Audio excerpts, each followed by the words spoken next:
Humanity's mastery of the atom is one of our greatest technological achievements. Using small amounts of fuel, we can produce incredible amounts of energy. However, this process also creates some very nasty waste products.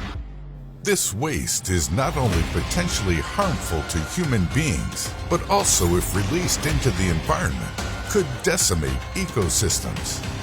So what do we do with radioactive waste? Nuclear waste comes in 3 different forms. The first, generally called low-level nuclear waste, includes items that have become contaminated with radioactive material. This kind of nuclear waste makes up around 90% of the volume of all radioactive waste. LLNW will generally consist of items like contaminated clothing, mops, reactor water treatment residues, equipment and tools, medical tubes, injection needles, and laboratory animal carcasses and tissue. The actual level of radioactivity of this kind of waste can vary widely, from just above background levels that you find in nature to more highly irradiated stuff from nuclear power plants. The second, called intermediate level nuclear waste, contains some long-lived radioisotopes and includes materials such as used reactor filters, reactor components, and some effluents from reprocessing. Around 7% of total nuclear waste by volume is classified as ILNW. The third and final kind, called high-level radioactive waste, is what most people would likely think of when they hear the term nuclear waste. These are highly radioactive materials, such as spent fuel and waste materials from the processing or reprocessing of nuclear fuel, and they make up around 3% of nuclear waste by volume. So how are these different types of nuclear waste stored and ultimately gotten rid of? LLNW can typically be stored on-site until any radiation contamination present completely decays, or until it has fallen to a level deemed safe for regular disposal. Typically, this can take as little as 50 years or so after storage. They can be disposed of relatively easily once radiation levels have fallen sufficiently, and this can be done according to the World Nuclear Association, almost anywhere. For this reason, most of the waste tends to be sent to land-based disposal sites, following packaging for long-term management. Such sites tend to be near surface, at ground level, or can be in caverns below ground, at depths of around 32 feet. This is the preferred method in countries like the Czech Republic, Finland, France, the UK, and the US. In some cases, LLNW can be shipped in large quantities to specialist disposal sites in specially designed containers that must be approved by domestic and international safety standards. For example, in the UK, LLNW is sealed in metal containers before being stacked in concrete-lined, highly engineered vaults in the low-level waste repository.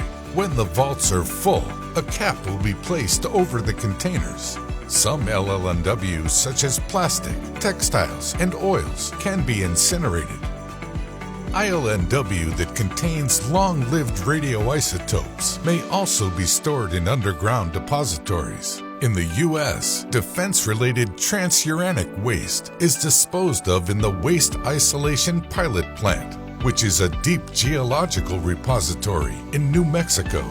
A number of countries dispose of ILNW containing short-lived radioisotopes in near-surface disposal sites, like those used for LLNW disposal.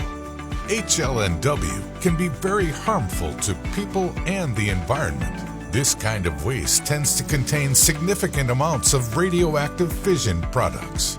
Unlike LLNW, radioactive decay of this kind of waste can take thousands of years. So it must be stored and eventually disposed of using techniques of the highest safety standards. HLNW is often first stored on-site to allow the decay of radioactivity. This usually involves storing the waste in ponds or dry casks for at least 5 years. After this, it may be moved to a permanent underground repository, such as a deep geological disposal site. However, there are currently no deep geological sites that are operational. One example is the proposed Yucca Mountain site in the U.S.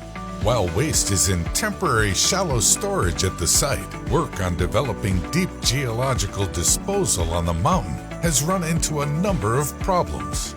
Other nations like China, Finland, and France are also working on constructing such long-term storage facilities for HLNW. This type of waste can also be reprocessed to recover feasible uranium and plutonium for use again in nuclear reactors. In cases where liquid HLNW is produced from reprocessing, this is first turned into a stable form of glass before being stored on-site for up to 50 years, before eventually being moved to long-term disposal, if this becomes available. Around 250,000 metric tons of highly radioactive waste is currently stored near nuclear power plants and weapons production facilities worldwide. While it waits for permanent disposal in yet-to-be-constructed geological repositories, this waste is emitting radiation that can pose serious risks to human health and the environment. As the hazardous materials and their containers continue to age, this situation is leading to new research in corrosion and nuclear waste disposal. But until a solution is found, the problem of nuclear waste disposal, which has been handed down to us from the previous generation, is likely to be passed along to the next.